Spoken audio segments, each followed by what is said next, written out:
ঠিক মুআয ইবনে জাবালের মতো আরেকজন সাহাবীকে সম্ভবত কুফার দিকে প্রেরণ করলেন যাকাত উত্তোলনের জন্য।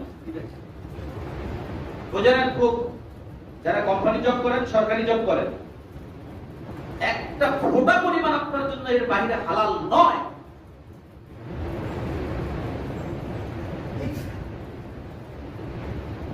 আমি আমার ব্যাপারে একটা সত্য কথা বলবো, তাহলে বুঝে নিবেন যে কতটা নিখুঁত হলে এই কথাগুলো বলা এবং বুকের মধ্যে কতটা সাহস থাকলে বলা সম্ভব।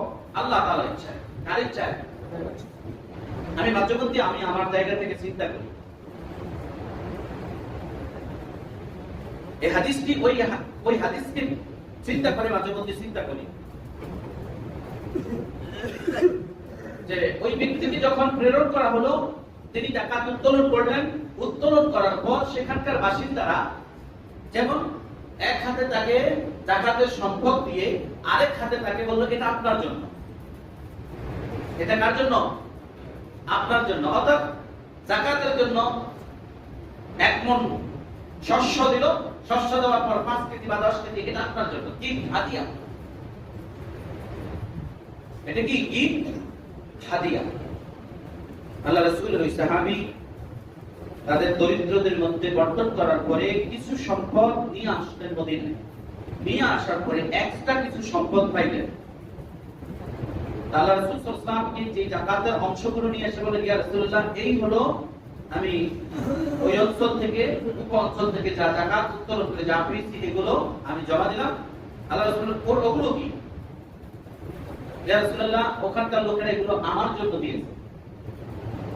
কার জন্য দিয়েছে? আমার জন্য দিয়েছে। আল্লাহ আমাদের হেফাজত করুন। রাসূল সাল্লাল্লাহু আলাইহি ওয়াসাল্লামের চেহারা মুবারক লাল হয়ে গেল।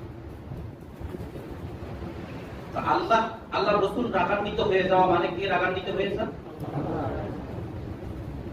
আল্লাহ যদি কোনো বান্দার উপর রাগান্বিত হন, ওই বান্দার জমিনে কোনো শান্তি পাবে? বিশ্বাস আছে? হ্যাঁ, এই বিশ্বাসের নাম কি? আলোচনা কি বলি? ঈমান। ঈমান কি কোনো ধরার বস্তু, ছোঁয়ার বস্তু? এটা ধরা যায়, ছোঁয়া যায়, গিলা যায়, গায়ে মাখা যায়? ঈমান এটা কি কোনো ধরা ছোঁয়ার বিষয়? স্পর্শ করা যায়, টাচ করে অনুভব করা যায়? এই যে ঈমানটা এরকম, আমি এই ঈমানটা গ্রহণ করছি।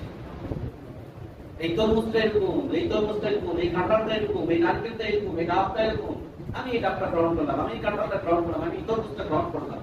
ঈমান কি কোনো বস্তু? তাহলে সেটা কি বলতো? আজকে বলতে হবে ঈমান কি জিনিস। আজকে যদি না বুঝেন, তাহলে হায়াতের জিন্দেগি তারা বুঝবেন কিনা? আল্লাহু আ'লাম, আল্লাহ ভালো জানেন। আমি জানি ঈমান এমন এক জিনিস, এমন এক বিষয়, সেটা সরাসরি ব্যক্তির কলব এবং মস্তিষ্কের সাথে সম্পর্কিত। আর এটা অনুভব হয় এইভাবে, যখন ঈমানদার ঈমানের বলে রবের গোলামি করে। কার গোলামি করে? রবের গোলামি করে।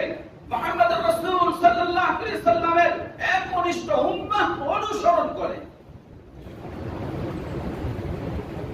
কার অনুসরণ করে? কার অনুসরণ? না ব্যক্তির অনুসরণ? ব্যক্তির অনুসরণ। আপনারা তো ব্যক্তির অনুসরণ করেন। ব্যক্তির অনুসরণকারী তো 1 নম্বরে শিরক, তার তো ঈমান নাই। ব্যক্তির অনুসরণকারী সে কি করলো? শিরক করলো, আর তার ঈমান নাই। আর আল্লাহ সুবহানাহু ওয়া তাআলার কাছে সবচেয়ে নিকৃষ্ট এবং সবচেয়ে বেশি লজ্জিত এবং সবচেয়ে বেশি আল্লাহ সুবহানাহু ওয়া তাআলার কাছে ঘৃণিত, আল্লাহ সুবহানাহু ওয়া তাআলার কাছে অপছন্দনীয়, নিকৃষ্ট ওই ব্যক্তি যে শিরক করে। যে কি করে? শিরক করে। বিনা হিসাবে আল্লাহ অনেক মানুষকে জান্নাত দিবেন, বিনা হিসাবে বহু মানুষকে জাহান্নামে। গত জুমার আলোচনায় আমি ওইটুকু নিয়ে আসতে পারিনি। এই আলোচনাটা ছিল আল্লাহ সুবহানাহু ওয়া তাআলা বহু মানুষকে বিনা হিসাবে জান্নাত দিবেন, বহু মানুষকে আল্লাহ তাআলা জাহান্নামে দিবেন। আয়াত নাম্বার সূরাতুল আল ইমরান 77 আয়াত, 77 নম্বর আয়াত। ওয়ালা ইউকাল্লিমুহুমুল্লাহ ওয়ালা ইয়ানজুরুহুম, আল্লাহ তাদের সাথে কথাও বলবেন না। ওয়ালা ইয়ানজুরুহুম, তাদের দিকে লক্ষ্য করবেন না। ওয়ালা ইয়াজিদান্নাহুম, তাদেরকে আল্লাহ পরিশুদ্ধ করবেন না। পরিশুদ্ধ কি? পরিশুদ্ধ জিদান, পরিশুদ্ধ করা, বোমালি তাদেরকে। সূরাতুল আল ইমরান 77 নম্বর আয়াত। আল্লাহ তাদেরকে পবিত্র করবেন না। সূরাতুল আল ইমরানের 77 নম্বর আয়াতে কারা কারা আপনি ঈমান গ্রহণ করছেন? ঈমান গ্রহণ করার পর গোলামি করবেন কার? ওয়াদা কার সাথে দিয়েছেন? বিআহদিল্লাহ, যারা আল্লাহর ওয়াদাকে প্রত্যাখ্যান করে আর কি করে? ইশতারুনা তামানান কলিলা, ঈমানিহিম, তাদের ঈমানকে ইশতারুনা তামানান কলিলা, তারা বিক্রয় করে দেয় অল্প মূল্যে। অর্থাৎ সুদের টাকা পাইছে, নিজের ঈমানকে বিক্রি করে দিয়েছে। ঘুষের টাকা পাইছে, নিজের ঈমানকে বিক্রি করে দিয়েছে। হারামের টাকা পাইছে, নিজের ঈমানকে বিক্রি করে দিয়েছে। কেননা ঈমান থাকা অবস্থায় ব্যক্তি সুদ খায় না, ব্যক্তি জেনা করে না, ব্যক্তি গুনাহ করে না, ব্যক্তি মদ খায় না, ব্যক্তি মাদক খায় না, ব্যক্তি পাপাচার করে না, ব্যক্তি আল্লাহ সুবহানাহু ওয়া তাআলার গোলামীর সালাত ত্যাগ করে না, ব্যক্তি ফরজ সালাতের ফরজ রোজা ছেড়ে দেয় না, ফরজ হজ ছেড়ে দেয় না, জিহাদ ছেড়ে দেয় না। ঈমান যতক্ষণ আছে, বেলালের ঈমান ছিল, বেলালের ঈমান ছিল, বেলালের ঈমান ছিল, তাকে বালির মধ্যে টেনে হিঁচড়ে নেওয়া হয়েছে, প্রস্তরখণ্ড বুকে দেওয়া হয়েছে, ঈমান ছিল বলেছে আহা আহা আহা। আপনার ঈমান নাই, মুহূর্তের মধ্যে 5 টাকার ঘুষের জন্য আপনি ঈমান বিক্রি করে দেন, সুদের জন্য ঈমান বিক্রি করে দেন, ব্যভিচারের কাছে ঈমান বিক্রি করে দেন, হারাম মাল ভক্ষণে ঈমান বিক্রি করে দেন, বোনের সম্পদ আত্মসাৎ করতে ঈমান বিক্রি করে দেন, মায়ের সম্পদ আত্মসাৎ করতে ঈমান বিক্রি করে দেন, এক আতাইনের জমি হাতাল কেটে আরেকজনের জায়গা নিয়ে গেছেন, ঈমান বিক্রি করে দিয়েছেন, ওইটা ফেরত দেওয়া পর্যন্ত আপনার ঈমান ফেরত আসবে না। ব্যবসায়ীর মাল ওজনে ঠিক না দেওয়া পর্যন্ত আপনার ঈমান ফেরত আসবে না। ব্যবসার মধ্যে ভেজাল মিশানোর আগ পর্যন্ত, ভেজাল না মিশানো পর্যন্ত আপনার ঈমান ফেরত আসবে না। বুঝছেন? আপনার ঈমান আছে? ঈমান বস্তুর বিষয় নয়, ধরার বিষয় নয়, ছোঁয়ার বিষয় নয়। তাহলে কিসের বিষয়? এটা অনুভবের বিষয়, তৃপ্তির বিষয়, স্বাদের বিষয়। আপনি যখন সালাতে দাঁড়িয়ে যাবেন, বুঝলেন ঈমান কি জিনিস? সালাতে দাঁড়িয়ে যাবেন, 2 রাকাত সালাত করছেন, তাসবিহ পড়ছেন, হৃদয়টা শীতল হয়ে যাচ্ছে। হৃদয়টা কি হয়ে যাচ্ছে? শীতলতা অনুভব করছেন, মস্তিষ্কে একটা শীতলতা অনুভব করছেন, একটা শান্তি অনুভব করছেন, একটা তৃপ্তি অনুভব করছেন, যেটা ইতিপূর্বে সালাতে দাঁড়িয়ে আপনি তৃপ্তিটা অনুভব করতে পারেন, স্বাদ অনুভব করতে পারেন। তাসবিহ পড়ছেন, মন চাচ্ছে না তাসবিহ ছেড়ে দেই, তার তেলাওয়াত করছেন, মন চাচ্ছে না এই তেলাওয়াত ছেড়ে দেই। এটাই হলো আপনার মধ্যে ঈমানের নূর আছে, আপনি ঈমানের সাথে করার কারণে এগুলোর স্বাদ অনুভব করছেন। বুঝাইতে পারছি? আপনার মধ্যে ঈমান আছে, তাই ঈমানের স্বাদ রাসূল সাল্লাল্লাহু আলাইহি সাল্লামের দেখানোর পদ্ধতি, আল্লাহ সুবহানাহু ওয়া তাআলার কর্মপদ্ধতির মধ্যে যে কোরআন দ্বারা আপনাকে যাবতীয় কর্মপদ্ধতি দিয়েছে, কর্মপদ্ধতির মধ্যে আপনি তৃপ্তি অনুভব করছেন, আপনি স্বাদ অনুভব করছেন। সালাতের ওয়াক্ত হয়েছে, ঈমান আছে, সালাতের দিকে দৌড়। আপনার ঈমান আছে, ওয়াসারিউ ইলা মাগফিরাতিন ফিল জান্নাহ, তোমরা তোমাদের রবের ক্ষমার জান্নাতের দিকে দৌড়াও। ঈমান আছে, ক্ষমার দিকে দৌড়াবে।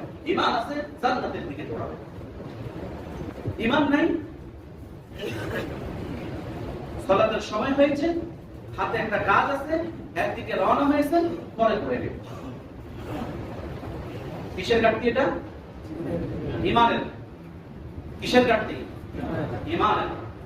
অতএব আল্লাহ সুবহানাহু ওয়া তাআলা আমাদের সবাইকে যেই বিষয়টি বলেছেন, ওয়াল্লাযীনা ইয়াকরিদুনা যাকাত, আপনার কাছে গচ্ছিত সম্পদ যাকাত, আপনার কাছে ইয়াকনিজ কাঞ্জুল, যে গচ্ছিত রাখলো, জমা করে রাখলো। ওয়াল্লাযীনা ইয়াকরিদুনা যাহাবা ওয়াল ফিদ্দা, যারা স্বর্ণরূপা জমা করলো ওয়ালা ইউনফিকুনাহা ফি সাবিলিল্লাহ, আল্লাহর পথে তারা ব্যয় করলো না। আল্লাহর পথে কি করলো না? ব্যয় করলো না। আল্লাহ বলেন ফাবাশশিরহুম বিআযাবিন আলীম। সুতরাং আল্লাহর দেওয়া জীবিকা হতে ওয়া মিম্মা রাযাকনাহুম ইউনফিকুন, আল্লাহর দেওয়া জীবিকা হইতে যারা আল্লাহর পথে ব্যয় করে না, লান তানালুল বিররা হাত্তা তুনফিকুনা মিম্মা তুহিব্বুন, ততক্ষণ পর্যন্ত ওই ব্যক্তি আল্লাহর প্রিয় হতে পারবে না যতক্ষণ পর্যন্ত তার প্রিয় বস্তু থেকে আল্লাহর পথে ব্যয় না করবে।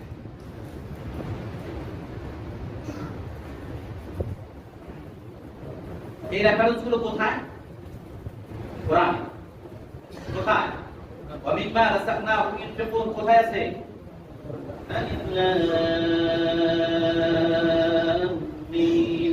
ذلك الكتاب لا ريب فيه هدى للمتقين الذين يؤمنون بالغيب ويقيمون الصلاة ومما رزقناهم ينفقون لن تنالوا البر حتى تنفقون مما تحبون কোথায় আছে? আর চতুর্থ পারা প্রথম আয়াতে, চতুর্থ পারা প্রথম আয়াতে। তাহলে এখানে আল্লাহ বলেছেন তাল্লাযিনা, আর যারা ইয়াকনিজুনা জমা করে রাখেন যাহাবা ওয়াল ফিদ্দা, স্বর্ণ এবং রূপা, কি করে? বলে ইউনফিকুনাহা ফি সাবিলিল্লাহ, তারা আল্লাহর পথে এই সম্পদ কি করে না? ব্যয় করে না, দান করে না। তাহলে আল্লাহ বলেন অতএব যারা এটা করে ফাবাশশিরহুম বিআযাবিন আলীম, এদেরকে আমার পক্ষ থেকে, আল্লাহর পক্ষ থেকে এদেরকে এক শাস্তির সুসংবাদ শুনিয়ে দিন। আচ্ছা, শাস্তি কোন সুসংবাদ হতে পারে? তাহলে আপনার সাথে যে আল্লাহ আপনার সাথে যে ঠাট্টা করছেন, আপনাকে যে আল্লাহ তিরস্কার করছেন, এইটাও বুঝেন না?